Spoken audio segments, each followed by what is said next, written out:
하나님께서는 우리의 기도를 들으시고 또 반드시 응답해 주시는 분이십니다. 그리고 또한 응답해 주시되 하나님의 가장 선하신 뜻 가운데에 가장 좋은 것으로 우리에게 응답해 주시는 분이시라는 것을 여러분 믿으시기를 바랍니다. 우리가 읽은 이 사도행전 12장 5절 말씀에 보면 베드로가 옥에 갇히던 그 순간 초대교회 성도들은 그를 위하여 간절히 기도했다라고 기록을 하고 있습니다. 그리고 그들이 기도하는 중에 하나님께서는 주의 사자 곧 천사를 베드로에게 보내주셔서 베드로로 하여금 감옥에서 빠져나올 수 있도록 도와주셨습니다. 12절 말씀에 보면 이제 감옥에서 빠져나오게 된 이 베드로가 찾아간 곳은 다름 아닌 마리아의 집이었는데 그곳에서 성도들은 여전히 기도하고 있었다라고 말하고 있습니다. 그들은 베드로가 잡히는 그날부터 시작해서 베드로가 감옥에서 빠져나오게 되는 그 순간까지 한 마음으로 계속해서 기도를 멈추지 않았다라는 것이죠.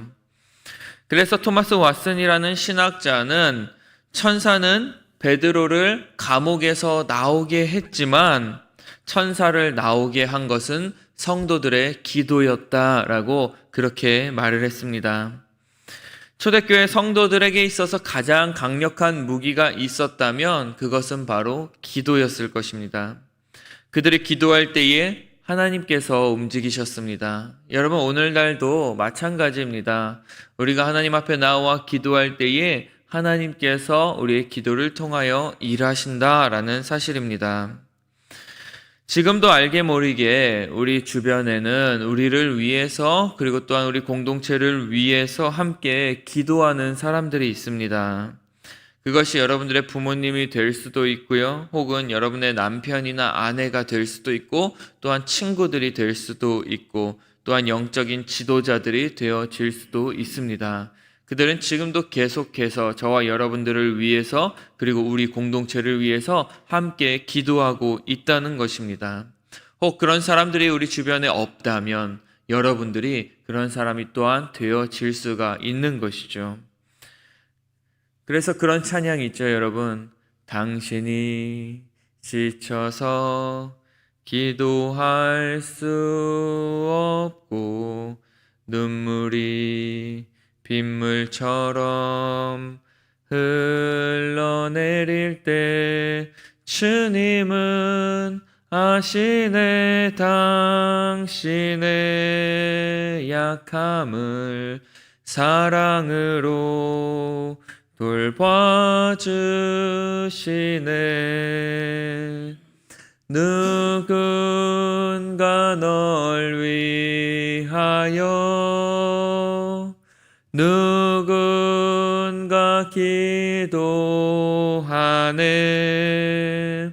내가 홀로 외로워서 마음이 무너질 때 누군가 널 위해 기도하네. 지금도 누군가 저와 여러분들을 위해서 정말로 마음을 다하여 기도하고 있다라는 사실, 여러분 이것이 우리에게 얼마나 큰 위로가 되는지 모릅니다. 다른 사람이 나를 위해서 그렇게 기도해 준다라는 그 사실을 우리가 알기만 해도 그것이 우리의 마음에 이렇게 큰 위로가 되는데, 여러분 우리를 누구보다도 잘 알고 계시는 예수님께서 지금 하나님 우편에 앉아서 우리를 위하여 간구하고 계시다라는 사실, 여러분 그 사실이 우리에게 더 큰 위로로 다가오게 되는 것입니다. 이와 같이 서로를 향한 끊임없는 기도가 우리 공동체 가운데에 넘쳐나기를 축복합니다.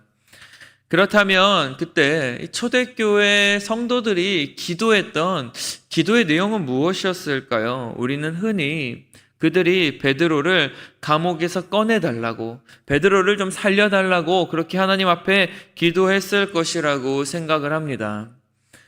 그런데 오늘 본문을 보면 베드로가 감옥에서 빠져나와 성도들을 찾아갔을 때에 그들은 베드로가 왔다라는 사실을 믿지 못했습니다.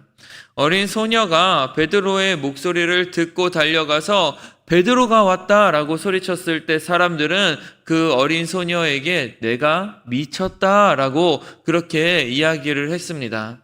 그러자 이 소녀가 아닙니다, 참말입니다 라고 계속해서 이야기하자 그들은 그러면 그 베드로의 천사가 온 것이겠지라고 그렇게 말을 했습니다.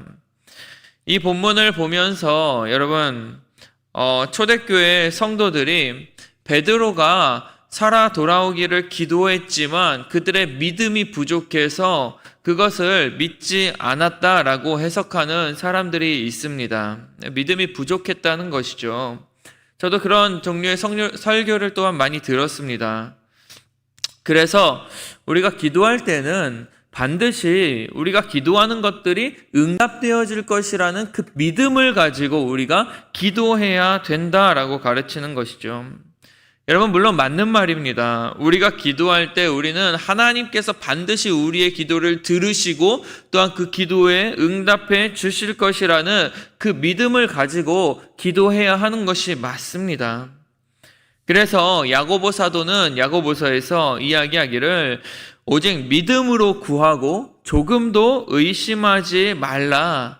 의심하는 자는 마치 바람에 밀려 요동하는 바다 물결 같으니 이런 사람은 무엇이든지 주께 얻기를 생각하지 말라라고 그렇게 기록을 하고 있습니다. 우리 믿음으로 기도해야 되는 것은 맞아요. 하지만 지금 본문의 상황에 비추어 보았을 때 여러분, 그 당시 초대교회 성도들의 기도는요, 우리가 생각하는 것 이상의 것이었음을 우리는 알게 되어집니다. 과연 그들이 그곳에 모여서 한 마음으로 간절하게 기도했던 기도의 내용은 무엇이었을까요? 사도행전 4장에 보면 초대교회 성도들의 기도의 내용이 무엇이었는지에 대해서 기록을 하고 있습니다. 베드로와 요한이 그 당시 예수 그리스도의 이름을 전하다가 공회에 잡혀가게 되어집니다. 그리고 그때부터 기독교에 대한 그 핍박과 박해가 본격적으로 시작이 되어지죠. 그 소식을 들은 사도들 그리고 성도들은 한 마음으로 하나님 앞에 기도하기 시작합니다. 크게 그들의 기도의 내용은 세 가지였는데요. 첫 번째로는 박해자의 위협을 굽어 살펴주십시오 라고 기도를 했고요. 두 번째로는 하나님의 말씀을 우리가 담대하게 선포할 수 있게 해달라는 기도를 했습니다. 그리고 세 번째로는 예수 그리스도의 이름으로 병든 자를 고치고 표적과 기사가 일어나게 해달라는 기도를 하나님 앞에 드렸다는 것을 우리가 알 수가 있습니다. 여러분, 초대교회 성도들의 기도의 모습이 지금 우리의 기도와 얼마나 다릅니까? 그들은 지금 그 핍박과 박해 가운데에 살려달라고 기도하지 않았습니다. 편안하게 내가 신앙생활 하게 해달라고 그렇게 기도하지도 않았습니다. 오히려 그런 상황에서 우리가 더욱더 담대하게 하나님의 말씀을 선포할 수 있게 해달라고, 그리고 또한 우리가 하는 그 병든 자를 낫게 해주는 것들, 그리고 표적과 기사들로 하여금 예수 그리스도의 이름이 더욱더 드러나게 해달라고 그들은 하나님 앞에 기도했습니다.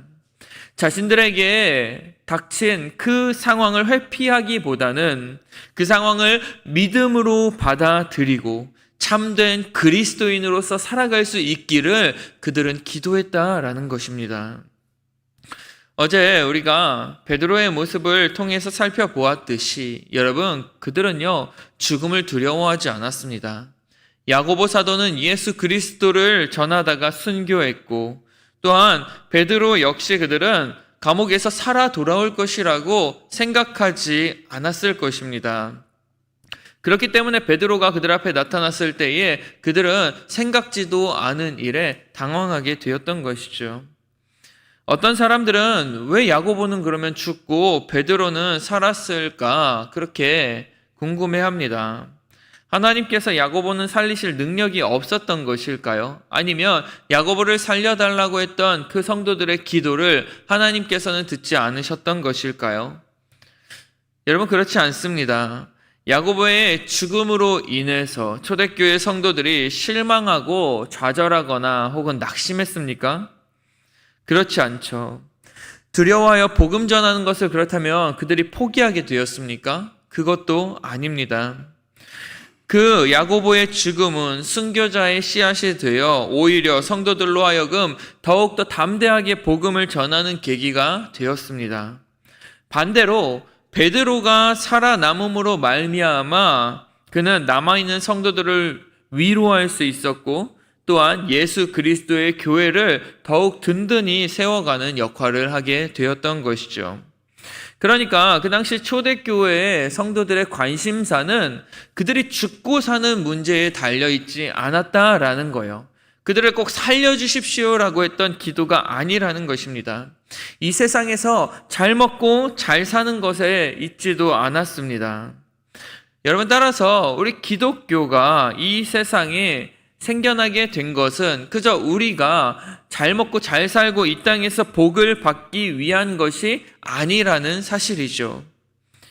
예수 그리스도가 우리의 구원자이심을 고백하고 그분의 뜻을 따라 살아가는 사람들이 모여서 교회를 이루게 되었고, 그리고 그 교회는 그 예수 그리스도의 이름, 그 복음을 이 세상에 전파하게 되어지는 것입니다. 그런데 여러분, 얼마나 많은 세상 사람들이, 교회를 다닌다고 하는 사람들이 복을 받기 위해서 혹은 자신의 문제를 해결하기 위해서 예수 그리스도의 이름을 이용하는지 모릅니다. 물론 자신들에게 처한 그 어렵고 힘든 상황을 하나님 앞에 구하는 것이 잘못된 것이 아니고 그것이 잘못된 기도는 아니죠. 그런데 여러분, 중요한 건 무엇입니까? 우리가 자꾸 본질이 아닌 것에 초점을 맞추다 보면 우리는 어느 순간 우리도 모르는 사이에 그 본질을 잃어버리게 된다라는 것입니다. 기독교의 본질은 무엇입니까? 우리가 세상에서 정말로 아무 문제 없이 잘 먹고 잘 사는 것이 기독교의 핵심입니까?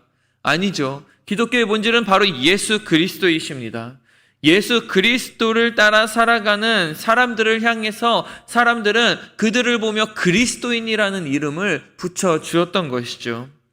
초대교회 성도들은 그렇게 예수 그리스도의 삶을 따라 살아가는 그리스도인의 삶을 살고 있었던 것입니다. 그래서 바울 사도는 빌립보서 1장에 보면 내가 죽고 사는 것보다 그 안에 그리스도가 존귀하게 되는 것이 나의 삶의 이유고 목적이다 라고 말하고 있습니다. 그러면서 내가 사는 것이 그리스도니 죽는 것도 유익함이라 라고 그렇게 고백하죠. 여러분, 죽는 것도 유익한 거예요. 우리에게 있어서는. 때로는 내가 망하는 것도 나에게 유익한 것이 될 수 있고, 내가 아프고 힘들고 어려움을 겪는 그 모든 것 역시 여러분 나에게 유익이 되어질 수 있습니다. 예수 그리스도가 우리와 함께하기만 한다면, 그리고 또한 그것을 통해서 예수 그리스도의 이름이 세상 가운데에 널리 전파될 수만 있다면, 여러분, 우리가 당하는 모든 핍박과 박해, 아픔과 어려움들까지도 우리에게 있어서 유익이 되어진다라는 것을 여러분 믿으시기를 바랍니다. 그리고 이것이 바로 초대교회 성도들의 신앙이었던 것이죠. 정말 멋있지 않습니까? 초대교회 성도들은 먼저 그의 나라와 그의 의를 구하라고 하신 그 예수님의 말씀을 그대로 실천하던 사람들이었습니다. 예수님께서 말씀하시죠. 그리하면 이 모든 것을 너희에게 더하여 주실 것이다. 여러분, 성령이 우리 가운데 충만하게 되어질 때에 우리는 주의 뜻을 구하는 자들이 되어집니다. 예수 그리스도께서 십자가를 지기 전날 밤 하나님 앞에 기도하실 때에 주님, 나의 뜻대로 마옵시고 나의 원대로 마옵시고 아버지의 뜻대로 하여 주시옵소서라고 그렇게 기도하지 않습니까? 우리의 기도도 이와 같은 기도가 되어지기를 원합니다.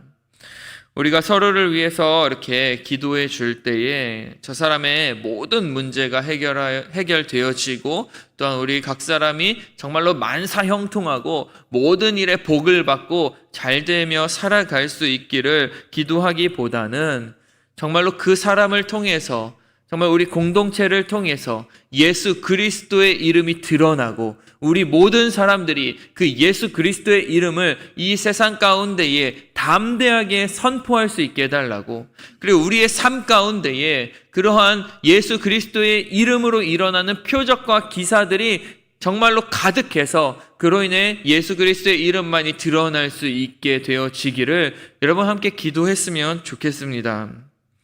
그래서 우리가 살아도 주를 위해서 살고 죽어도 주를 위해서 죽나니 그러므로 사나 죽으나 이제는 우리가 주님의 것입니다 라는 그 고백이 우리 가운데 넘쳐날 수 있는 귀한 공동체가 되어지기를 간절히 축복합니다. 우리 함께 기도하겠습니다.